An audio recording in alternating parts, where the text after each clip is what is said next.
the timeliness of this meeting is not only important in its own right, but it comes in the wake of what I think demonstrates yet again how difficult it is at the multilateral level to get outcomes quickly, but how we need to persist, we need to lay the groundwork, and we need to look at different dynamics as we engage in the exercise.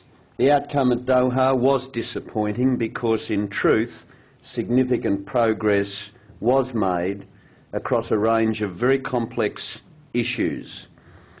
I think the meeting in Geneva was a lost opportunity, but I don't believe Doha by any means is a lost cause. We do, as the Director General has said, Pascal Lamy has said, let the dust settle, but we shouldn't take too long in letting it settle. I think the message is we've got to try and find some new momentum, some new path forward. But it is clear that we've got to continue also on the path of trade and investment liberalisation beyond Doha and outside just the specifics of the WTO. And so it is extremely fortunate to have APEC at our disposal to continue with the task in the region. Since its formation, APEC has played a critical role in enhancing trade and investment liberalisation in our region. Indeed, this conference indicates that APEC's goals continue to broaden in recognition of the changing nature of international trade and investment. Structural economic reform is important in its own right for enhancing efficiencies and competition and driving domestic economic growth and prosperity, but it also enhances the multilateral trade objectives because it helps to break down the behind-the-border or non-tariff barriers that stymie international trade. From our point of view, Australia under the new government pursues these objectives through the twin pillars approach to trade policy. The first pillar being trade reform at the border, either through the multilateral, the regional, such as APEC, or the bilateral mechanisms. The second pillar is the very issue you're discussing at this conference, structural reform and behind-the-border issues. And why is that? Well, for this simple reason, that there's not much point liberalising trade and opening up the borders if an economy is not competitive enough or productive enough to take advantage of that liberalisation. And that's where the structural reform and the negotiation becomes critically important. On the first pillar, because I think I want to take some opportunity to go through the Doha experience, but also to point to the importance of a successful outcome. Over the past 50 years, world trade has grown 3 times faster than world output. Interestingly, over the last 5 years, world trade has only grown at twice the rate of output, despite the rapid economic growth of China and India and the global resources boom. The conclusion is that every trade round, every successful trade round, has given the global economy a significant stimulus. And the message is clear from that if we're to give the global economy the much-needed confidence boost at a time of financial instability and considerable uncertainty, we need to conclude the Doha round. In my judgment, that is still possible. I made the point at the outset that we made huge progress at the recent discussions, despite the disappointment that at the end the talks broke down. But I do think that we need to take account of the fact that the talks very much also reflected the new dynamic of emerging global economic powers, particularly the BRICS, Brazil, India and China. Interesting to reflect that when the Uruguay round was completed, it essentially was the negotiation EU, US with the Cairns group. This time around, we've seen the emergence of those three countries, all huge economic powers. The geopolitics has changed. We need to draw lessons from that, not only in terms of the multilateral trade negotiations, but critically also to where it takes us and what the lessons are in that broader question of climate change. But on the question of the progress that was made over the last couple of weeks, at the beginning of the meeting, there were 100 square brackets in the two key draft texts on agriculture and industrial products, including a number of issues that were considered to be deal breakers. The talks over the last fortnight secured convergence on the vast majority of these issues, including on the depth of cuts to and the balance between agricultural and industrial tariffs.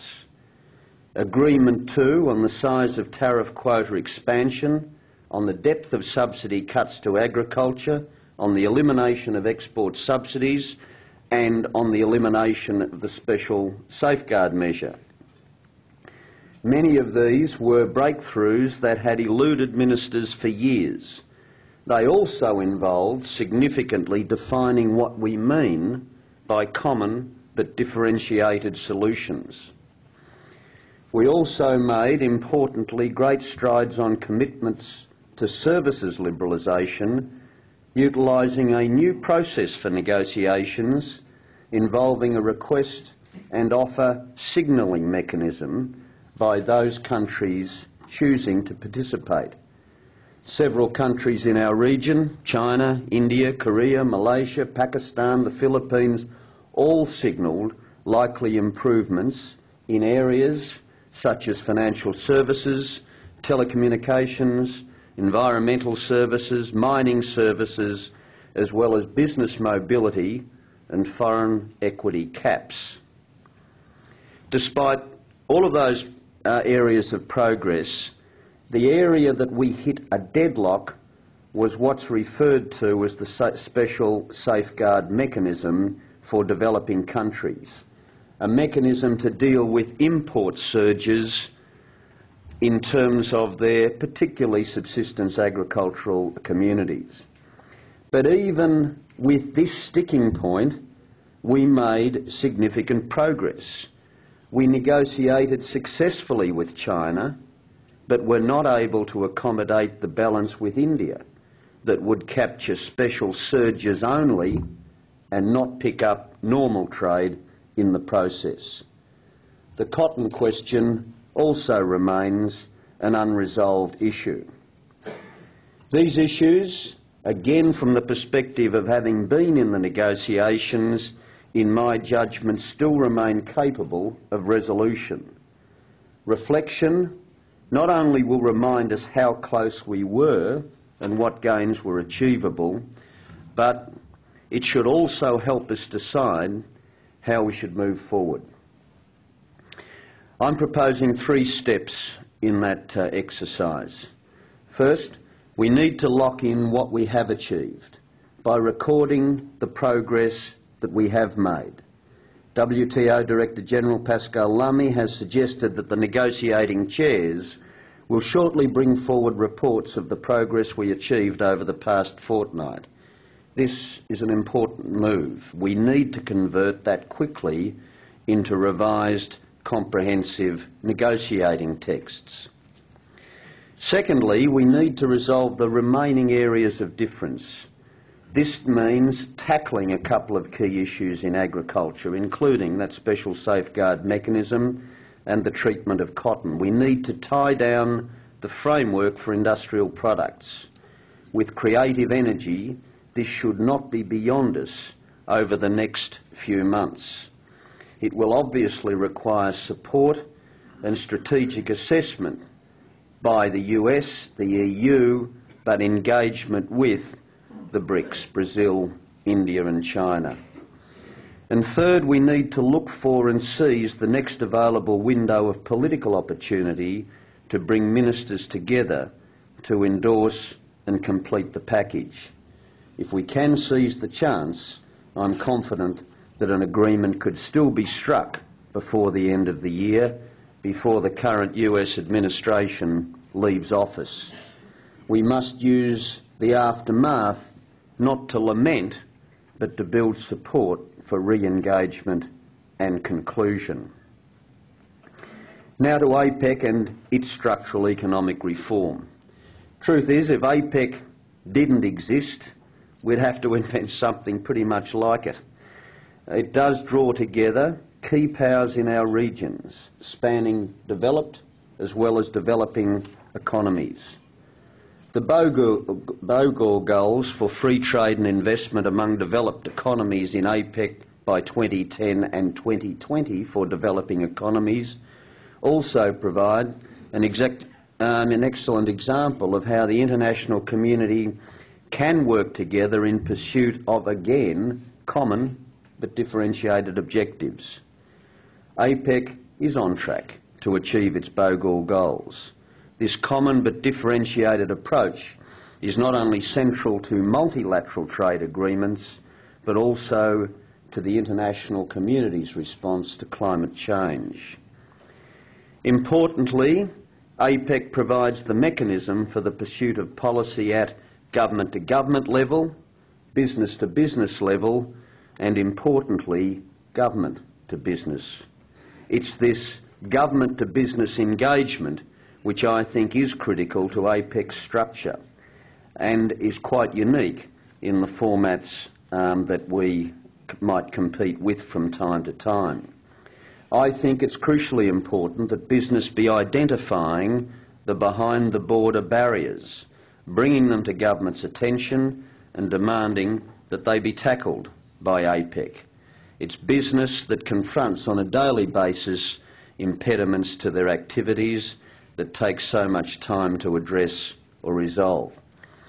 I'm delighted with the very close working relationship that we in Australia have with our APEC group, led by Mark Johnson, and which we've significantly restructured since we came to office, to assist in shaping APEC's forward agenda, including its relationship with business. I've also begun working closely with this year's chair of APEC, Peru, along with the upcoming chairs for the next 3 years, Singapore, Japan and the US. A key part of this forward agenda will be the leaders' agenda to implement structural reform. This is the agenda that you're discussing today. Regulatory reform, competition policy, public sector governance, corporate governance and strengthening economic legal infrastructure are all critical aspects of the behind-the-border issue. They are already part of APEC's forward program. At issue is how best we pursue them. One option that I'm particularly attracted to is utilising the resources of the APEC Policy Support Unit, to which Australia recently provided $10 million for its establishment, to help economies implement their structural reform agendas to maximise the gains of this reform. I'm pleased to highlight that the Policy Support Unit's contribution to this conference, a paper on the links between trade and investment liberalisation and structural economic reform. This is the unit's first product and it augurs well for its future contribution. Inevitably, structural economic reform will vary from economy to economy, and given the breadth of the reform program, it can be difficult for economies at different levels of development to tackle them simultaneously. A properly calibrated work program, orchestrated under the framework of APEC, would greatly assist in this regard. Here, the work of APEC's Economic Committee is central, and this conference provides an excellent opportunity to give further definition and ambition in this area. Another of APEC's strengths is its capacity through its leaders' annual meetings to draw upon the broad cross-section of policy interests in pursuit of structural economic reform. I think what this conference highlights, what trade ministers can't alone do. There's so many different portfolios that straddle the structural and regulatory reform agenda. We need to have a better focus as to how we coordinate that activity. But quite frankly, if we've got a leaders mechanism, which we do through APEC, I think the importance of giving signals and sending the important signal about the need to find that coordination is a very important message indeed. The leaders' agenda to implement structural reform requires input from ministers for finance, trade, mining, energy, telecommunications and information, the legal area, whether it's attorneys general, education, tourism, transport, small business, you name them. There's a raft of them. As politicians, we all know the complexity of our own domestic policies, but we all have our own means for integrating those at home. The challenge is, how do we do it on a regional and a multilateral basis?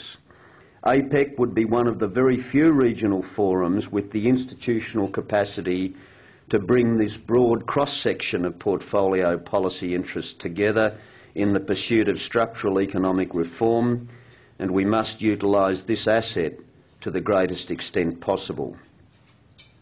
APEC's pioneering work on trade facilitation reflects broad ministerial input into its work program. And in Arequipa in May, APEC trade ministers also endorsed a framework for APEC to extend this important facilitation work to investment, reflecting the growing importance in driving international economic growth and trade flows. This work itself also fed directly into the Doha agenda, and there it has been progressing well as well. In the 1980s, Australia began the process of broad-scale economic trade reform, reflecting a whole-of-government approach to our domestic policy settings. The challenge now, in the multilateral sense, is to develop the whole-of-government's equivalent, and I believe that APEC has the capacity to help us in that regard. So in conclusion, APEC has achieved a great deal on trade liberalisation to date. It's kept the momentum going in our region at critical times, and I believe it has the capacity to deliver on that front again at this important point in time. I'm delighted that Wayne has hosted this meeting, that Australia has seen the importance of developing this momentum. I look forward